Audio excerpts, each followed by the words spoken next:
तुलसी के पास दिया जलाने से क्या फल मिलता है। एक बार माता लक्ष्मी भगवान विष्णु से पूछती है, हे स्वामी, तुलसी के पास दीपक जलाने का क्या महत्व है और रोज शाम को तुलसी के पास दीपक क्यों जलाया जाता है। इससे मनुष्य को कौन सा फल प्राप्त होता है। तुलसी के पास दीपक जलाने की विधि क्या है तथा दीपक जलाते समय कौन से मंत्र का उच्चारण करना चाहिए, कृपया आप मुझे विस्तार से बताइए। तब भगवान विष्णु कहते हैं, हे देवी, आज आपने समस्त मानव जाति के कल्याण के लिए बहुत ही महत्वपूर्ण प्रश्न किया है। आपके इस प्रश्न का उत्तर देने से पूर्व मैं आपको एक प्राचीन कथा सुनाता हूँ, जिससे आपको सभी प्रश्नों के उत्तर मिल जाएंगे।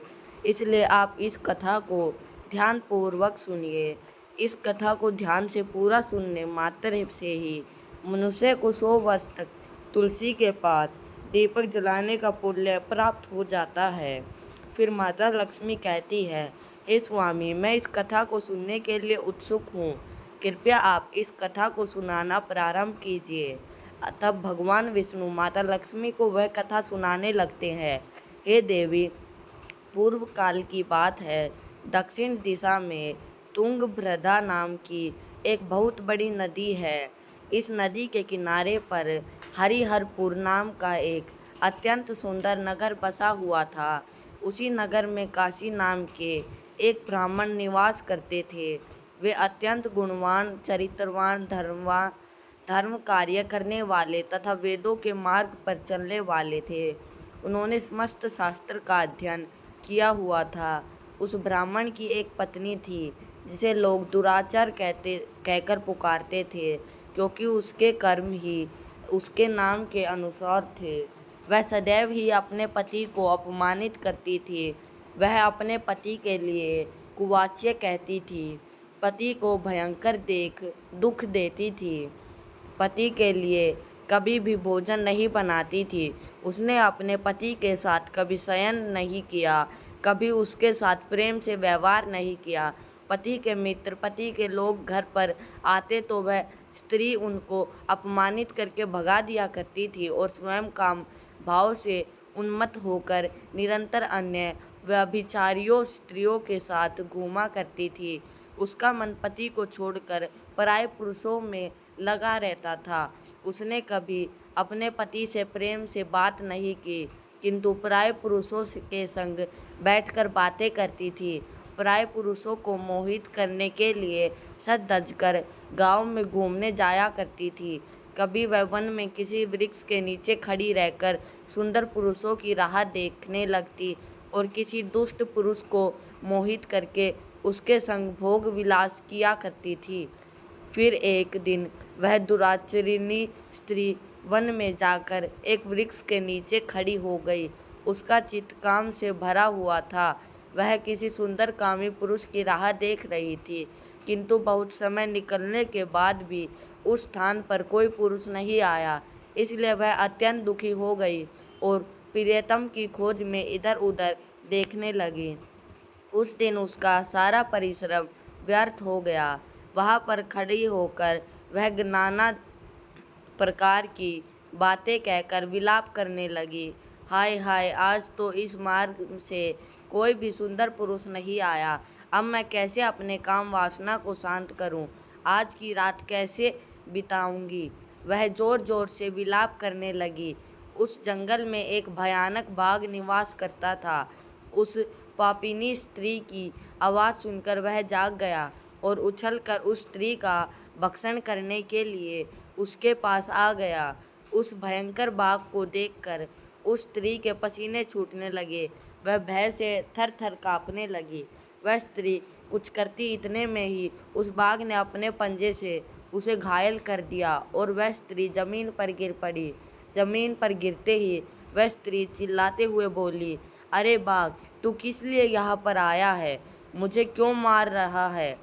मैं यहाँ पर अपने प्रियतम को खोज रही हूँ। तुम मुझे छोड़ दो।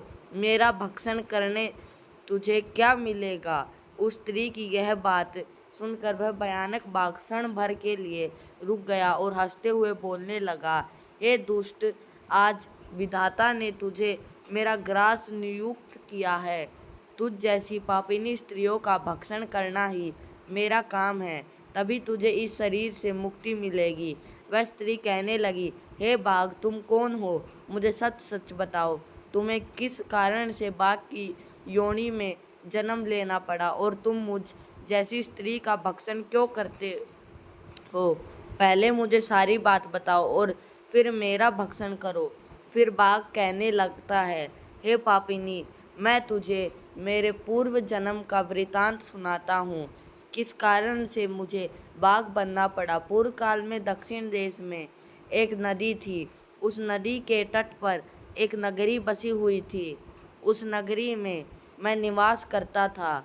मैं एक ब्राह्मण का पुत्र था और नदी किनारे बैठकर यज्ञ आदि कार्य किया करता था।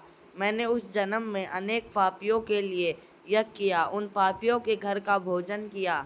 मैंने धन के लोभ से अनेक पापियों के लिए कार्य किया। जिन वस्तुओं का दान ब्राह्मण को नहीं लेना चाहिए, उन वस्तुओं का दान भी मैंने ग्रहण किया और दूसरों से धन लेता था, लेकिन कभी वापस नहीं करता था। इस कारण से पाप करते हुए मुझे बहुत साल बीत गए और मैं बूढ़ा हो गया। मेरे बाल सफ़ेद हो गए, आंखें सूज गई, मुंह के सारे दांत गिर गए, लेकिन फिर भी मेरी दान लेने की आदत नहीं छूटी और मैं पाप करता गया। फिर एक दिन मैं धन के लोभ से नदी किनारे गया और अन्य धूर्त ब्राह्मणों के साथ मिलकर हमने लोगों को ठगा। झूठ मंत्र वचन बोलकर हमने बिना विधि विधान किए ही देवी देवताओं का पूजन किया और बहुत सारा धन दान में ले लिया। फिर उसी स्थान पर एक बीमार कुत्ते ने मेरे पैर में काट लिया और मैं मूर्छित होकर गिर पड़ा। उसी क्षण मेरे प्राण चले गए। फिर यम के दूत उस स्थान पर प्रकट हुए और मुझे पकड़कर यमपुरी ले गए। वहाँ पर यमराज ने चित्रगुप्त से मेरे कर्मों का लेखा जोखा निकालने के लिए कहा। फिर चित्रगुप्त कहने लगे, हे धर्मराज, इस ब्राह्मण ने घोर पाप किए हैं। इसने दूसरों से झूठ कहकर धन लूटा है, विधि विधान से पूजा न करके झूठ मंत्र बोलकर भगवान का अपमान किया है, इसलिए यह पापी ब्राह्मण केवल नरक जाने के ही योग्य है। फिर यमराज ने अपने दूतों को आदेश देकर मुझे नरक की अग्नि में डाल दिया। अनेक वर्षों तक नरक की सजा भोगने के बाद मुझे बाघ का शरीर प्राप्त हुआ और मैं इस दुर्गम वन में निवास करने लगा। मैं अपने पूर्व जन्म के पापों को याद करके कभी महात्मा, साधु पुरुष, सती स्त्रियों का भक्षण नहीं करता हूँ। मैं केवल पापी, दुराचारी तथा कुलूटा स्त्रियों का ही भक्षण करता हूँ, ताकि मुझे पाप से मुक्ति मिल जाए। इस प्रकार से उस बाघ ने अपने पूर्व जन्म का वृतांत सुना दिया और उस स्त्री से कहने लगा है, हे पापिनी, तेरे आचरण से तू कुलटा दिखाई पड़ती है। अपने पति को छोड़कर तू इस वन में अन्य पुरुषों के साथ भोग विलास करने के लिए आई है, इसलिए आज तू मेरा ग्रास अवश्य बनेगी। इतना कहकर उस बाघ ने अपने तीक्ष्ण नाखून से उस पापी स्त्री के टुकड़े टुकड़े कर कर उसे खा लिया। फिर उस स्थान पर यम के दूत प्रकट हुए और उस पापिनी स्त्री को उठाकर यमपुरी ले गए।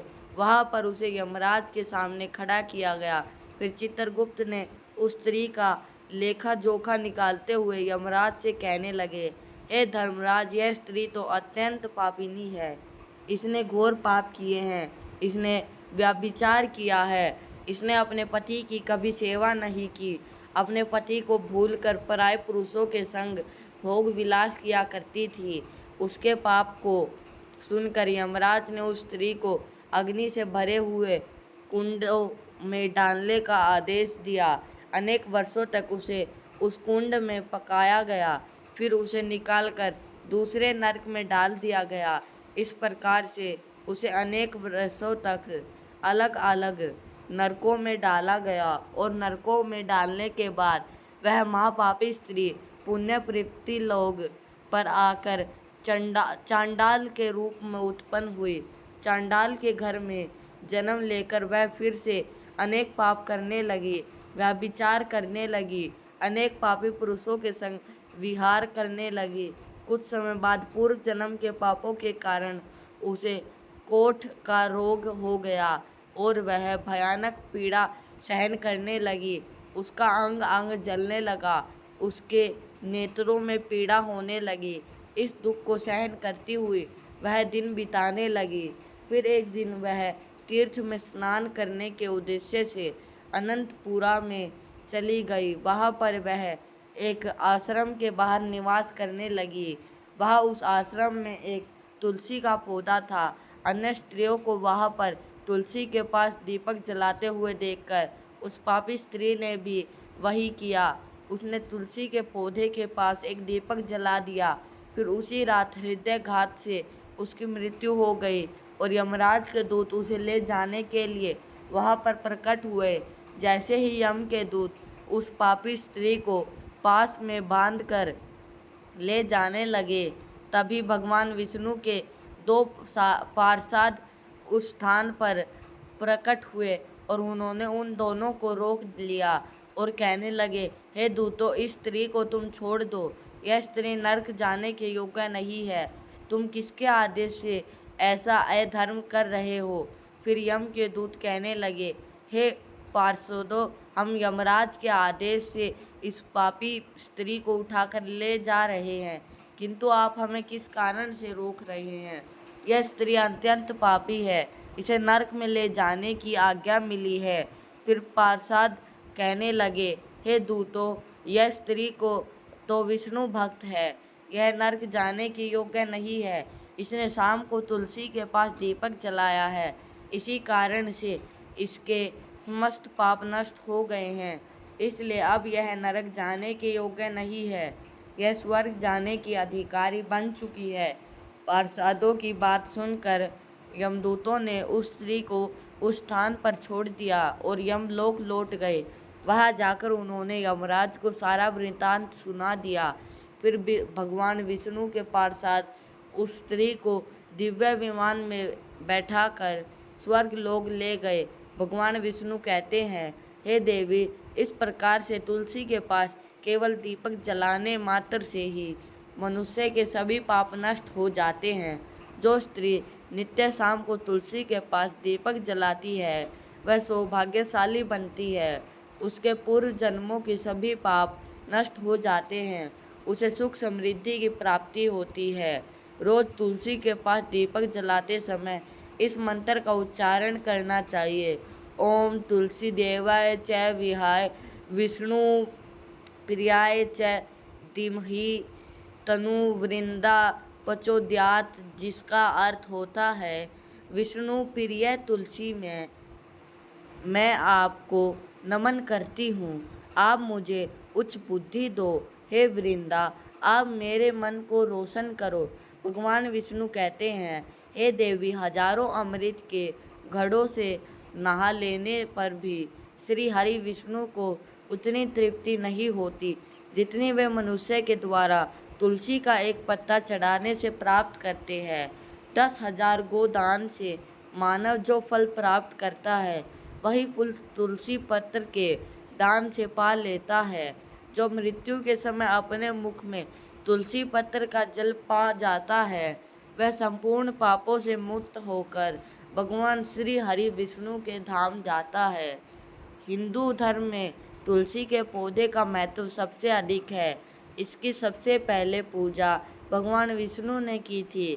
भगवान विष्णु कहते हैं, जिस प्रकार से देवी लक्ष्मी से वैकुंठ और ऐश्वर्य प्राप्त है, उसी प्रकार से वैकुंठ में तुलसी के कारण ही पवित्रता प्राप्त है। पृथ्वी लोक पर जिस स्थान पर भी तुलसी का पौधा होगा, उस स्थान पर कभी बुराई का वास नहीं होगा। ऐसा स्थान सबसे अधिक पवित्र होगा। इसी कारण से हमें हमारे घर में तुलसी का पौधा अवश्य लगाना चाहिए। इस प्रकार से भगवान विष्णु ने तुलसी के पास दिया जलाने का महत्व बताया। वीडियो अच्छी लगी हो तो लाइक, शेयर और ऐसी ही वीडियो को देखने के लिए हमारे चैनल को सब्सक्राइब ज़रूर करें। धन्यवाद।